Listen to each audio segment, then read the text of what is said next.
International manufacturer equipment identification number IMEI 15 digit का ये number किसी भी मोबाइल फोन का किसी दूसरे मोबाइल फोन से मैच नहीं हो सकता। और स्ट्रीट क्राइम के मारे कराची के शहरियों को एक वक्त में ये नवीज सुनाई गई थी कि ये बहुत अहम नंबर है।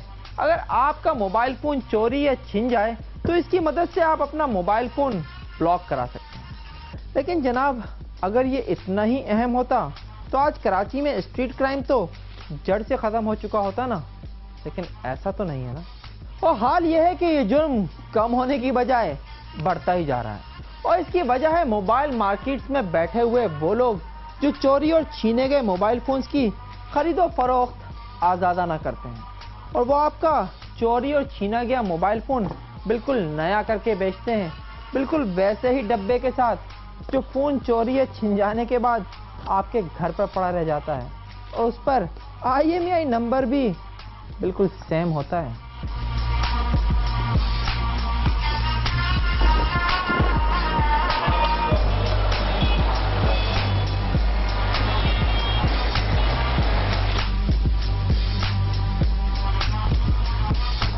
कराची में रोजाना दर्जनों मोबाइल फोन चोरी होते या राह चलते छीन लिए जाते हैं।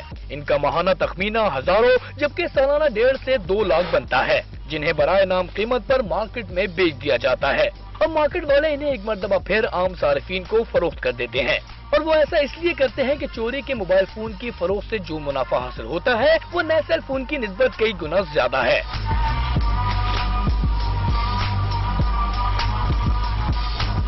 अवामी हलकों के एहतजाज के बाद मुतल्लिका इदारों और मार्केट कमेटियों ने चोरी के मोबाइल फोन की खरीदो फरोख्त रोकने के लिए एक नाम नेहाद ज़ाब्ता अखलाक बनाया था, जिसके तहत कोई भी दुकानदार पुराना मोबाइल फरोख्त करने वाले से शनाख्ती कार्ड की कॉपी या परचेजिंग स्लिप या फिर वो डब्बा तलब करेगा जिसमें दीगर एक्सेसरीज के साथ मोबाइल फोन फरोख्त किया गया था। इस डब्बे की खास बात यह है कि इस पर कंपनी की जानिब से मुतल्लिका मोबाइल फोन का शनाख्ती कोड या IMEI नंबर दर्ज होता है। लेकिन GFIR की टीम खोजने निकली तो पता चला कि मार्केट जाली डिब्बे फरोख्त करने वालों और IMEI नंबर तब्दील करने वाले कारीगरों से भरी पड़ी है।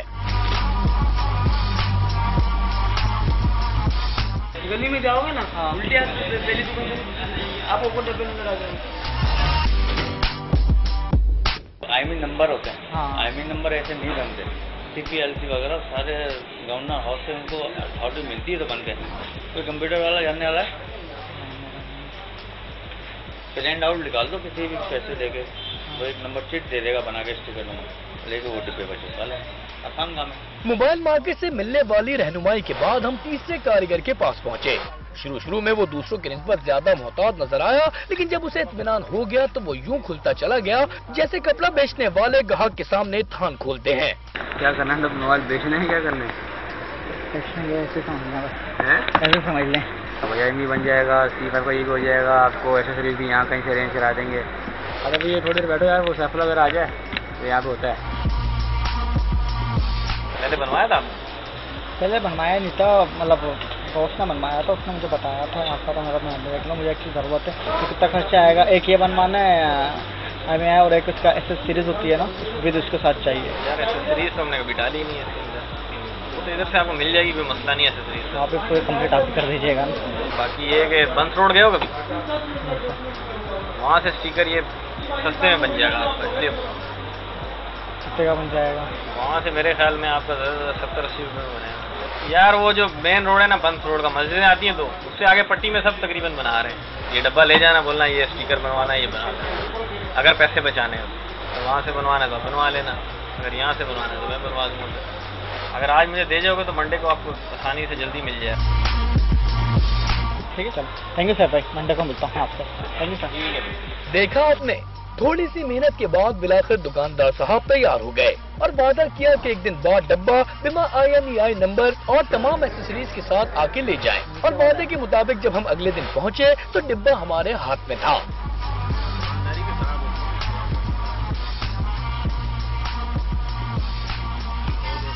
यानी कि चोरी किए हुए मोबाइल के साथ अगर आसानी से डिब्बा भी मिल जाए तो फिर कौन, कैसे और क्यों पकड़ेगा।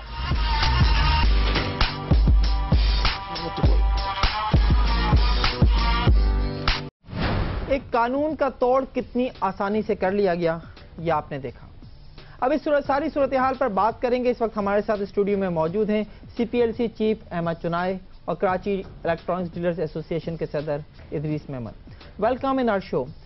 चुनाई साहब, आपके सामने है सारी सूरत हाल के कराची में योमिया 100 से ज्यादा मोबाइल फ़ोन चोरी और छीने जाते हैं। ये मोबाइल फ़ोन दोबारा इलेक्ट्रॉनिक्स मार्केट्स में बिक भी जाते हैं। आखिर ये सब कैसे मुमकिन हो रहा है? क्या कर रही है CPLC सारी सूरत हाल को रोकने के लिए?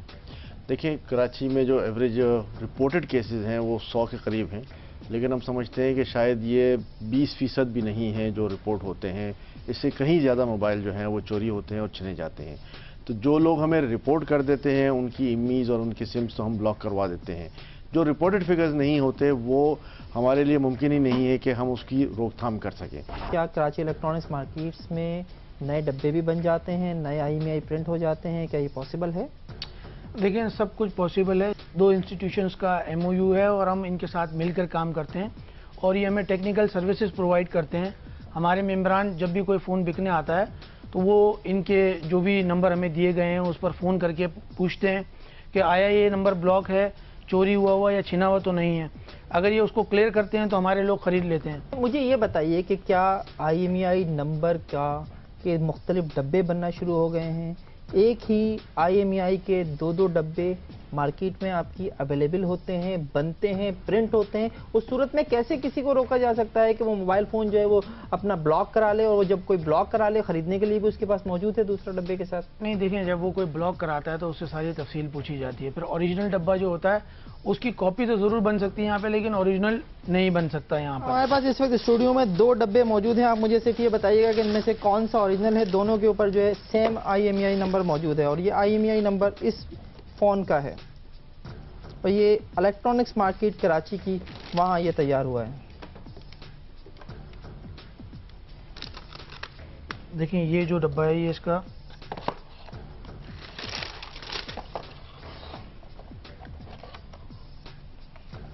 तमाम एसेसरीज के साथ ये मोबाइल फ़ोन डब्बों में रख कर दोबारा मार्केट में बेच दिए जाते हैं। नहीं, देखिए, वैसे तो ये पॉसिबल नहीं है। और फिर जब आप इसको चेक कराते हैं कंपनी में भी तो वो उसी वक्त और सब बता देते हैं ये इसकी अच्छी कॉपी बनी हुई है और ये नया डब्बा है, जबकि सेट आपका पुराना है।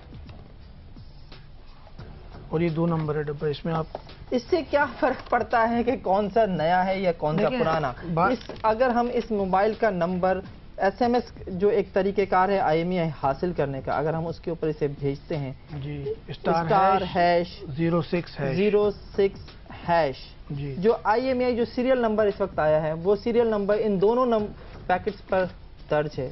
आखिर इसकी क्या वजह है? क्यों इस तरह के अफराद जो हैं वो मौजूद हैं आपके कारोबार में? इसमें आम कस्टमर की समझ में नहीं आ सकता कि ये जेन्युइन है डब्बा है या 2 नंबर डब्बा बिल्कुल है। नहीं समझ में आएगा। और ये तो हमारे लिए तो कोई भी एक बॉक्स आ जाए तो हम को यही समझेंगे कि ये ब्रांड न्यू बॉक्स है। आप दोनों से मेरा ये सवाल है कि क्या इस प्रोग्राम के बाद इस निशानदेही पर क्या आप उन दुकानदारों के खिलाफ कोई कार्रवाई करेंगे? जी, सबसे पहली बात यह कि कार्रवाई बिल्कुल होनी चाहिए और उसको हम जिस एक्ट में ला सकते हैं वो लाएं। लेकिन अफसोस की बात यह है कि इसका प्रॉपर एक्ट मौजूद नहीं है कि अगर हम डुप्लीकेट 420 में तो आता है जनाब। ये बिल्कुल उसमें आ गया ना। मैंने आपसे शुरू में यही अर्ज किया कि उसको जो रिलेवेंट एक्ट है उसमें ज़रूर डाल दिया जाएगा कि ये 420 ही हो गई।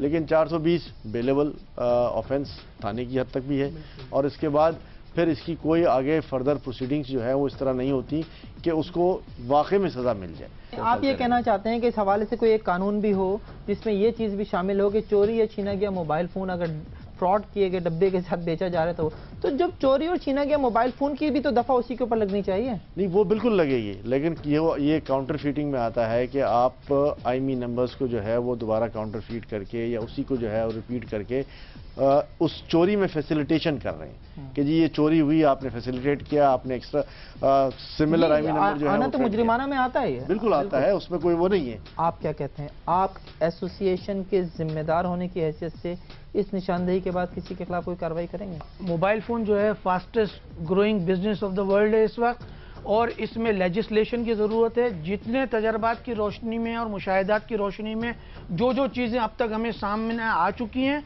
उसको एक्ट की शक्ल में, ऑर्डिनेंस की शक्ल में लाना पड़ेगा, उसको कानून के दायरे में लाना पड़ेगा। और जब ये तमाम चीज़ें हो जाएंगी और इसको यकसा तरीके से पूरे मुल्क में लागू करने की ज़रूरत है। सख्त कवानीन की मौजूदगी का मुतालबा है दोनों जानिब से। कार्रवाई कौन करेगा, इसका जवाब किसी के पास नहीं। आप दोनों हजरात का बहुत बहुत शुक्रिया। अहमद चुनाई साहब, रईस मेमन साहब, थैंक यू वेरी मच।